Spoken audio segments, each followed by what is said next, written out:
अभी हमारी उपस्थिति बराही गांव नहीं, अब बराही धाम कहिए, क्योंकि ये कहीं ना कहीं धाम में अब तब्दील हो गया है। हमारे साथ शिवांश चैरिटेबल ट्रस्ट के चेयरमैन रणधीर सिंह जी हैं। पहले स्वागत करेंगे और जानने का प्रयास करेंगे कि ये बराही गांव बराही धाम बनने में किस तरह से कहीं ना कहीं ये सार्थक हुआ। पहले स्वागत है सर, कैसे हैं आप लोग? सभी लोग का आपका भी स्वागत है, बहुत बहुत धन्यवाद। सर, कैसे ये शिवांश जो कहीं ना कहीं ट्रस्ट है कैसे काम करता है और बराही धाम कैसे बराही धाम बन गया? पहले गांव हुआ करता था और धाम बनने में कहीं ना कहीं एक छोटा सा पहल नहीं होता, बहुत बड़ी पहल है। और धाम बनने का क्या प्रक्रिया, कैसे बन गया?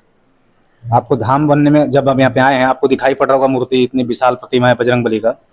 और 2022 में इनका स्थापना था, तो उसी अंतर्गत माता जी का मूर्ति निकली है। बहुत लंबी कहानी है, शॉर्ट में बताएंगे बस आपको। 2022 में यहाँ पे यज्ञ शुरू हुआ। उसी प्रवचन के दौरान जो महात्मा जी थे, सुंदरराज स्वामी जी महाराज, तो उनको कुछ इस तरह का सपना है। तो जब खुदाई हुआ, खुदाई के दौरान ही तत्पश्चात उसमें मूर्ति यहाँ पे निकली, और उसके बाद ही बराही गांव से बराही धाम का नाम हुआ। जी, माता जी का कैसे मूर्तियाँ निकली और कैसे आभास हुआ, और आप लोगों को कहीं ना कहीं इतना बड़े काम को कहीं ना करने के लिए अनुभूति हुई कैसे हुई सर? इसके बारे में थोड़ा सा हमारे ऑडियंस को बताइए, क्योंकि ये चमत्कार कहीं ना कहीं कहा जा रहा है कि चमत्कार हुआ है। वो चमत्कार जो स्वामी जी थे, उनको इस तरह का स्वप्न आया, 1-2 दिन पहले से आ रहा था, और कुछ बाधाएं भी आ रही थी। जैसे बोल रहे थे कि उनको सर में दर्द हो रहा था बहुत ज़्यादा, बोलते बोलते रुक गए। वो रुकने के बाद उनको लगा कि कुछ ना कुछ चीज़ें यहाँ पे जो डिस्टर्ब कर रही है बार बार। एक वहाँ से, जैसा स्वामी जी बताया थे, वहाँ से एक लौ उठा, अग्नि टाइप का, उठ करके उनके लेफ्ट और राइट में वो खड़े हो गए। वो कौन थे, कैसे था, पता चला जब खुदाई के दौरान, जब खुदाई हुआ तो पता चला कि माँ दुर्गा की प्रतिमा जो निकली, तो बार बार इंडिकेट कर रही थी कि हम इसके अंदर दबे हुए हैं और हमें यहाँ से निकाला जाए। सर, जिस तरह से सनातन धर्म पे हमेशा से सवाल उठाया गया है और इस तरह से चमत्कार और हमारे ऑडियंस के बीच में जाता है, तो कहीं ना कहीं एक अलग ही अनुभूति होती है कि सनातन धर्म के लेके कहीं ना कहीं प्रेरणा बनता है। क्या कहिएगा जो लोग विरोधी हैं, जो लोग विरोध करते हैं, उनको कहीं ना कहीं आप क्या क्या संदेश दीजिएगा? किसी विरोधी को कोई संदेश देना नहीं है कुछ भी। जब आप अच्छे कार्य करते हैं तो इस तरह की बाधाएं, इस तरह की प्रॉब्लम्स आएगी और आती रहती हैं। किसी को जवाब नहीं देना, जवाब तो देने के लिए माता भगवती हैं, बजरंगबली हैं, भोले बाबा हैं, जितने भी देवी देवता हैं। आप सिर्फ अच्छे कार्य कीजिए। जब भी अच्छे कार्य करने के लिए चलते हैं तो कुछ बहुत सारी बाधाएं, सब बातें आएगी, बट हम लोग उससे भयभीत नहीं होना है, उससे घबराना नहीं है। जो भगवान ने कार्य सौंपा है, हम लोग उसको लेकर के आगे बढ़ रहे हैं, और भगवान की ऐसी कृपा होगी, माता कृपा होगी। भव्य मंदिर का जो भूमि पूजन कार्यक्रम है 14 मई 2025 को है, और उसी समय नवग्रह जो मंदिर है उसका भी 151 फीट का भूमि पूजन है, दोनों एक साथ ही है। तो भूमि पूजन होगा और भव्य मंदिर का कार्यक्रम होगा। 6-7 साल वर्ष पूरा होने में लगेगा तकरीबन। हाँ, लेकिन ये वर्ल्ड का सबसे ऊंची मंदिर बनने जा रहा है। भगवान की कृपा रही, माता भगवती की कृपा रही, तो कंप्लीट भी होगा बहुत जल्दी है। सर, आपने कहा कि ये वर्ल्ड का सबसे बड़ा प्रतिमा बनने जा रहा है, और आपने ये भी कहा कि कहीं ना कहीं यहाँ पे 6-7 साल लगभग ये समय लगेगा इस पूरे आयोजन के करने के लिए।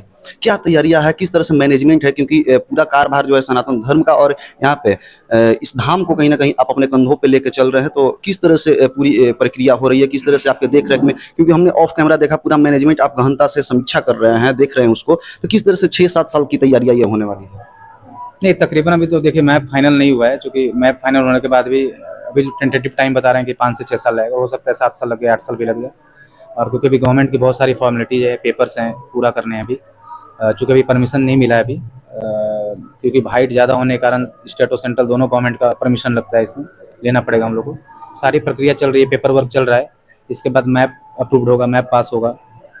14 मई के बाद तुरंत काम भी हम लोग शुरू करेंगे भूमि पूजन के साथ ही। और जैसे जैसे गवर्नमेंट की बहुत, हम लोग के साथ बहुत सपोर्ट है गवर्नमेंट का भी, तो मैं झारखंड गवर्नमेंट को भी बहुत बहुत धन्यवाद, बार बार धन्यवाद दूंगा। और खास करके माननीय मुख्यमंत्री जी का, हेमंत सोरेन जी का बहुत बहुत धन्यवाद, क्योंकि उनके बिना सहयोग से हम लोग ये पूरा नहीं कर पाएंगे। और चूँकि उन्हें, उनके तरफ से बहुत सपोर्ट है, तो उनका भी बहुत बार बार धन्यवाद दे रहा हूँ। सर, अहम सवाल है, 14 मई को कहा जा रहा है कि साधु संतों का यहाँ पे मेला लगने वाला है बराही धाम पे, और कहीं ना कहीं जैसे अपने धन्यवाद दे रहे हैं कि मुख्यमंत्री साहब लोगों का, क्या लग रहा है कि योगी आदित्यनाथ जी यूपी के सनातन धर्म के कहीं ना कहीं बहुत बड़े उपासक हैं, तो क्या वो भी आने वाले हैं? और या फिर कौन कौन लोग आएंगे? जो संत हैं वो कौन आएंगे? शंकराचार्य जी जो हैं वो आएंगे, नहीं आएंगे? हमारे थोड़ा सा ऑडियंस को बता दें। योगी जी बिल्कुल हैं, लेकिन योगी जी चूँकि यूपी के सीएम है, अभी हमारे लिए इंपॉर्टेंट, हमारे झारखंड के सीएम है, वो इंपॉर्टेंट है, जो कि झारखंड में हम लोग कार्य कर रहे हैं। पहले स्टेट गवर्नमेंट की सारी फॉर्मेलिटी पूरा होगा, स्टेट गवर्नमेंट से परमिशंस होते हैं, इसलिए झारखंड गवर्नमेंट के ही हम सीएम को बुलाना चाहेंगे कि ये आएँ। और इन्हीं के आशीर्वाद से हम लोग आगे बढ़ेंगे धीरे होकर के। और बात रहा कि संत का, तो संत सम्मेलन भी है 14 मई को, तो संत सम्मेलन भी होगा और बाकी हजारों साधु संत आएंगे पूरे भारतवर्ष से, जितने भी सनातनी हैं वो सब भी पहुँचे यहाँ पे 14 मई को। हम उनसे भी आग्रह करेंगे, विनती करेंगे सभी लोग यहाँ पे आएँ और भूमि पूजन का कार्य देखें, कार्यक्रम देखें।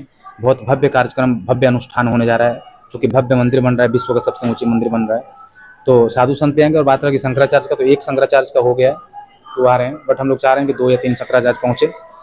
राम भद्राचार्य जी आ रहे हैं, बाबा रामदेव आ रहे हैं, अनिरुद्धाचार्य जी आ रहे हैं, तो अवधेशानंद गिरी जी हैं, तो बहुत ऐसे साधु संत हैं जो आ रहे हैं। और बाकी कोशिश है कि जितना ज़्यादा हम लोग साधु संत को बुला पाएँ। सर एक अहम सवाल है, शिवांश चैरिटेबल ट्रस्ट जो है किस तरह से काम करती है और इससे जो लोग जुड़ना चाहते हैं कैसे जुड़ेंगे, या फिर आपको जो सहयोग करना चाहते हैं किस माध्यम से कर पाएंगे? देखो, शिवांश चैरिटेबल ट्रस्ट जो धार्मिक कार्य करती है, प्लस गुरुकुल का कार्य कर रही है अभी। इसके बाद अभी आगे आने वाला टाइम में शिक्षा, स्वास्थ्य, रोजगार पे फोकस रहेगा हम लोग का, कि मंदिर के साथ साथ शिक्षा, स्वास्थ्य, रोजगार भी लोगों को मिले यहाँ पे। और क्या क्वेश्चन था आपका? मेरा सर ये था कि किस तरह से लोग जुड़ेंगे इसमें और किस तरह से सहयोग कर पाएंगे? सहयोग कैसे कर पाएंगे? एक QR कोड है शिवांश चैरिटेबल ट्रस्ट का, जैसे आप QR उसमें करते हैं तो उस पर लिखा आता है शिवांश चैरिटेबल ट्रस्ट QR, उसमें लिखा है। अगर वो आता है तो आप QR पे पेमेंट कर सकते हैं। अगर आप गूगल पे या फ़ोन पे करना चाह रहे हैं तो उसका भी नंबर है, जिस नंबर है 9958004034। और आपसे सर जुड़ने के लिए, मतलब ट्रस्ट से जुड़ने के लिए? ट्रस्ट से जुड़ने के लिए आएँ, बराही धाम में आएँ, और ट्रस्ट का मेंबरशिप अगर उनको चाहिए तो उसको भी हम लोग अभी करा रहे हैं, उस पर भी उसका भी एक कार्ड बना रहे हैं, गोल्ड कार्ड। तो जो भी ट्रस्ट के मेंबर से अगर बनना चाहें तो ट्रस्ट के मेंबर बनेंगे और सभी का स्वागत भी है। सर मेरा सवाल तो नहीं बनता है, लेकिन क्योंकि आपने पहले ही बता दिया कि शिक्षा के क्षेत्र में भी ट्रस्ट कहीं ना कहीं काम करेगी, लेकिन जो लोग कहीं ना कहीं राम मंदिर ही जैसे बन रहा था, सनातन का कोई भी कार्य होता है तो लोग सवाल उठाते हैं कि कहीं ना कहीं इससे अच्छा होता कि हॉस्पिटल बना दिया जाता, शिक्षा के लिए कुछ मेडिकल कॉलेज या फिर कोई कॉलेज को यूनिवर्सिटी खोल दिया जाता। तो आप ये भी लेके कहीं ना कहीं चलने वाले हैं, तो क्या आपका इस ट्रस्ट का सोच क्या है, आपका क्या सोच है? देखिए, दोनों दो मुद्दा है ना। एक तो मंदिर है, मंदिर अपना कार्य करती है, पूजा पाठ सनातनी है तो हम पूजा पाठ पे भी तो ध्यान देंगे ना।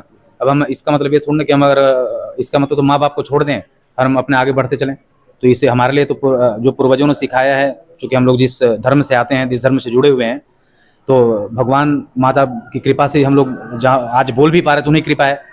और बात रही कि धर्म पे सवाल उठाने वालों को, तो उससे कोई फर्क नहीं पड़ता, हम उस पर ध्यान नहीं देते, चूँकि हम लोग कार्य कर रहे हैं, अच्छे कार्य कर रहे हैं। अच्छे कार्य करने विघ्न बाधाएं आती हैं, माता भगवती कृपा है, सब पूरा होगा।